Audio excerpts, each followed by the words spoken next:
नमस्कार, मैं रचना शर्मा चढ़ती कला टाइम टीवी देख रहे सभी दर्शकों का स्वागत करती हूं। आप देख रहे हैं हरियाणा के विशेष समाचार। हरियाणा के मुख्यमंत्री मनोहर लाल ने दिल्ली में प्रधानमंत्री नरेंद्र मोदी से मुलाकात कर प्रदेश में भारी वर्षा के कारण हुए जल भराव की वर्तमान स्थिति, पूरी हुई केंद्रीय योजनाओं की जानकारी देने के साथ हरियाणा में कुछ बड़ी योजनाओं का शिलान्यास और उद्घाटन करने का निमंत्रण दिया। प्रधानमंत्री मोदी के साथ दिल्ली में उनके आवास पर मुलाकात करने के बाद हरियाणा भवन में मीडिया से रूबरू होते हुए मुख्यमंत्री मनोहर लाल ने बताया कि प्रधानमंत्री को प्रदेश में जल भराव और बाढ़ जैसी वर्तमान स्थिति से अवगत करवाया गया है। उन्होंने बताया कि पिछले 2 दिनों के दौरान हरियाणा में बारिश बहुत हुई है और हिमाचल प्रदेश से भी ज्यादा बारिश होने के कारण भारी मात्रा में पानी हमारे यहाँ आया है। ज्यादा जल भराव वाले निचले स्थानों से लोगों को दूसरे स्थानों पर पहुँचाना पड़ा है। बरसात के कारण यमुना नदी का पानी 3,60,000 क्यूसेक को छू गया था, लेकिन अब यमुना का जलस्तर 3 लाख क्यूसेक से नीचे आ गया है। उन्होंने कहा कि नदी का जलस्तर पहाड़ों से वर्षा पर निर्भर करता है। मुख्यमंत्री ने कहा कि पश्चिमी विक्षोभ और मानसून के मिलने का ऐसा संयोग बना जिससे भारी वर्षा हुई। ऐसा संयोग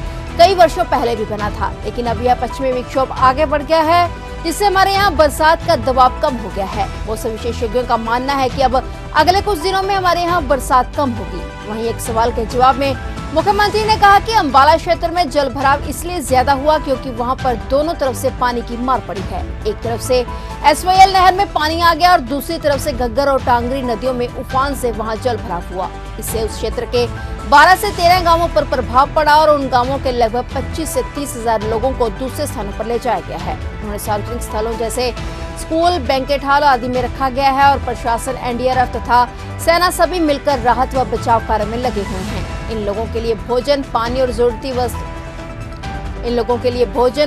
जरूरी वस्तुएं पहुंचाई जा रही हैं और इसके लिए व्यवस्था कर दी गई है। इसके लिए अलग से कैंटीन की व्यवस्था भी की गई है और बहुत सारी सामाजिक संस्थाएं भी राहत और बचाव कार्यों में सहयोग कर रही हैं। सीएम मनोहर लाल ने कहा कि शुरू के 12 से 14 घंटों में दिक्कत आती है। आज दोपहर के बाद ज्यादा कठिनाई नहीं आई है। साथ ही मुख्यमंत्री ने बताया कि पानीपत में भी एक स्थान पर नहर में कटाव हुआ था, जिसे कंट्रोल कर लिया गया है। उन्होंने कहा कि पानी का फैलाव होने से नुकसान कम होता है। मुख्यमंत्री ने यह भी बताया कि पंचकुला में कुछ पुल टूटे हैं और मोरनी क्षेत्र में भूस्खलन हुआ है। अब वर्षा रुकने के बाद सभी विभाग अपने अपने तौर पर व्यवस्थाओं को ठीक करेंगे और आने वाले 24 से 48 घंटों में स्थिति सामान्य होने की आशा है। सीएम ने कहा कि बरसात से इंफ्रास्ट्रक्चर जैसे सड़कों, पुलों आदि को नुकसान पहुंचा है, जिनका आंकलन किया जा रहा है। अभी सरकार का ध्यान प्रभावित लोगों को राहत पहुंचाने की तरफ ज्यादा है। वहीं मुख्यमंत्री मनोहर लाल ने प्रदेशवासियों को विश्वास दिलाया कि किसी का भी कोई नुकसान हुआ है तो उसकी भरपाई सरकार द्वारा की जाएगी। सीएम ने बताया कि प्रधानमंत्री को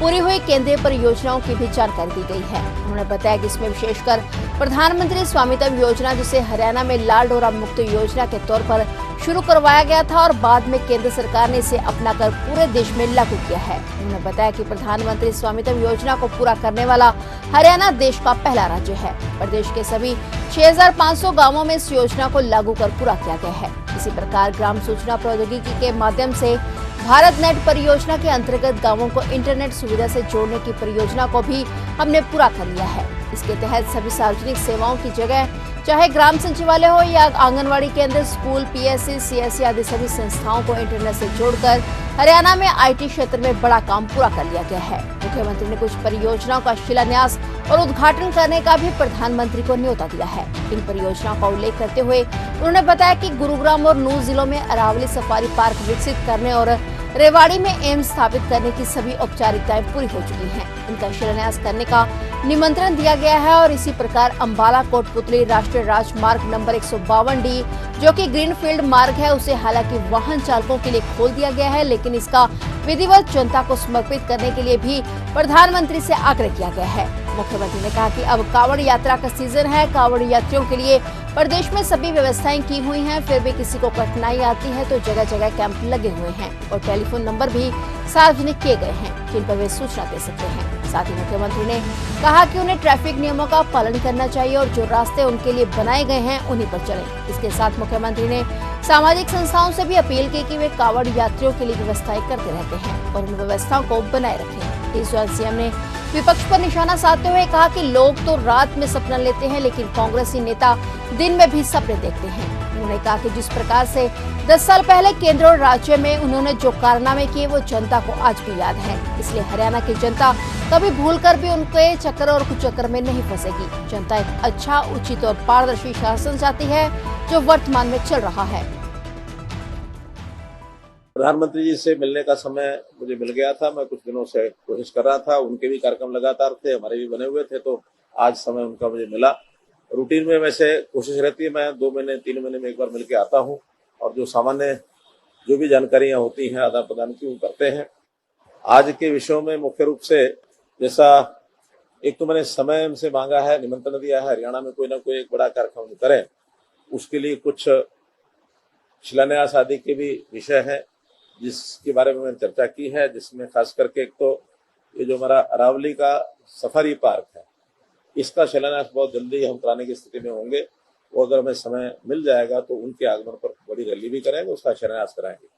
इसी प्रकार रेवाड़ी जिले का जो एम्स का प्रोजेक्ट है वो भी बहुत दिनों से पेंडिंग था, उसकी सब फॉर्मेलिटी जमीन की हैंडओवर हम कर चुके हैं, तो उसका भी शिलान्यास का निमंत्रण मैंने उनको दिया है। एक ही समय में दोनों भी कराए जा सकते हैं, तो इस नाते से ये कार्यक्रम है। अभी हमारी जो लोकसभा के चुनाव की तैयारी के नाते से जितनी भी हमारे पास योजनाएं आई थी केंद्र की ओर से वो सब हमने संपन्न की है। उसकी भी जानकारी एक एक करके उन्होंने पूछी भी है, मैंने बताई भी है सब जगह की। और करंट जो अभी सिचुएशन बनी है, खास करके पिछले 3 दिन से बाढ़ जैसी स्थिति भी बनी है कि जगह पानी चढ़ गया है, कुछ जगह को लोगों को इवैक्यूएट भी कराना पड़ा है। हरियाणा में भी बारिश अच्छी हुई है, लेकिन इसका हिमाचल में जो पानी ज्यादा आया है जिसके कारण से हमारे यहाँ पानी का बहाव ज्यादा हुआ, कुछ नुकसान भी हुआ है, तो वो भी जानकारी मोटे रूप से मैंने उनको दी है। फिर भी कोई इतना बड़ा कोई नुकसान का विषय हमारे हरियाणा नहीं है, हिमाचल तो काफी हुआ। हमारे यहाँ संतोषजनक स्थिति अभी मैं कह सकता हूँ कि जो कल पानी बढ़ने की बातें थी, आज वो जो समाचार हमारे पास आए हैं, कुछ जगह वही स्थिति बनी हुई है, कुछ जगह पानी रिसीड भी किया है। अगर उदाहरण में देता हूँ यमुना का, तो यमुना में एक बार तो 3,60,000 क्यूसेक भी पानी टच कर गया, लेकिन अब आज प्रातःकाल से 3 लाख से भी नीचे आ गया है। अब क्योंकि वर्षा कितनी पहाड़ में होती है उस पर निर्भर करता है। कुछ चीजें जो हमारे यहाँ संपन्न हो गई हैं, केंद्र की योजनाएं हैं जो उनकी भी उसमें रुचि रहती है, उसकी भी जानकारी मैंने दी है। खास करके प्रधानमंत्री स्वामित्व योजना, जिसको हमने लाल डोरा मुक्त योजना हरियाणा से शुरू कराई थी, बाद में इसको प्रधानमंत्री स्वामित्व योजना के अंतर्गत लेके आए। हरियाणा पहला राज्य है जिसने पूरा कंप्लीट कर दिया अपना 6,500 गांव में ये सारा काम कंप्लीट हो गया है, ये जानकारी मैंने उनको दी है। ग्राम सूचना प्रौद्योगिकी के माध्यम से भारत नेट परियोजना के अंतर्गत जो गांव में इंटरनेट से जोड़ने की बात थी वो भी हमने हरियाणा में कंप्लीट कर ली है। गांव के अंदर जो पब्लिक सर्विसेज की चीजें हैं, चाहे वो ग्राम सचिवालय है, आंगनवाड़ी है, अथवा स्कूल है, कॉलेज है, या इस प्रकार के जो भी PHC, CHC, ऐसी सब स्थानों पर उस नेट के साथ जोड़ करके हमने हरियाणा को भारत नेट की परियोजना में जोड़कर और एक सूचना प्रौद्योगिकी का ये बड़ा मुकाम जो है ये पूरा कर लिया है। मुख्यमंत्री मनोहर लाल परिवार पहचान पत्र के डाटा वेरिफिकेशन को लेकर गंभीर हैं। वेरिफिकेशन में तेजी लाने के लिए सीएम ने महीने के दूसरे शनिवार के साथ रविवार की छुट्टी को भी कैंसिल कर दिया है। हाल ही में सरकार की ओर से परिवार पहचान पत्र प्राधिकरण में कोऑर्डिनेटर की नियुक्ति की गई है और हरियाणा सेकेंडरी एजुकेशन के डिप्टी डायरेक्टर की ओर से जारी ऑर्डर की कॉपी में सभी जिला शिक्षा अधिकारियों को इस आशय के निर्देश दिए गए हैं। आदेश में कहा गया है कि वेरिफिकेशन टैगिंग के इस कार्य की डेली रिपोर्ट मुख्यालय को भी भेजी जाए। परिवार पहचान पत्र में आ रही समस्याओं के मद्देनजर सरकार ने यह फैसला लिया है। PPP के डाटा वेरिफिकेशन न हो पाने के कारण बड़ी संख्या में लोगों को परेशानियों का सामना करना पड़ रहा है। सीएम मनोहर लाल ने कहा कि लोगों को किसी प्रकार की कोई दिक्कत नहीं आनी चाहिए। कई लाभार्थियों के पेंशन और राशन कार्ड के नाम कट गए हैं, जिसको लेकर लगातार विपक्षी नेता हमला कर रहे हैं। हरियाणा में अब तक PPP पर करीब 72 लाख परिवारों का रजिस्ट्रेशन हो चुका है। इसमें 68 लाख के करीब परिवारों का डाटा सरकार द्वारा वेरीफाई करवाया जा चुका है। हरियाणा सरकार के पास प्रदेश के 2,83,00,000 परिवारों का डाटा है। इस डाटा के अनुसार राज्य में अनुसूचित जाति के परिवारों की संख्या 13,68,365 है, यानी आज की कुल आबादी 58,61,000 से अधिक है। और इसी तरह से पिछड़ा वर्ग A के 11,23,352 परिवार हैं और इनकी जनसंख्या 47,93,312 बनती है। इस बीच सीएम मनोहर लाल ने परिवार पहचान पत्र के डाटा वेरिफिकेशन पर जल्द काम करने के अधिकारियों को सख्त निर्देश दिए हैं। फिलहाल हरियाणा के विशेष समाचारों में इतना ही और नए समाचारों के साथ फिर से हाजिर होंगे। तब तक के लिए देखते रहिए चढ़ती कला टाइम टीवी।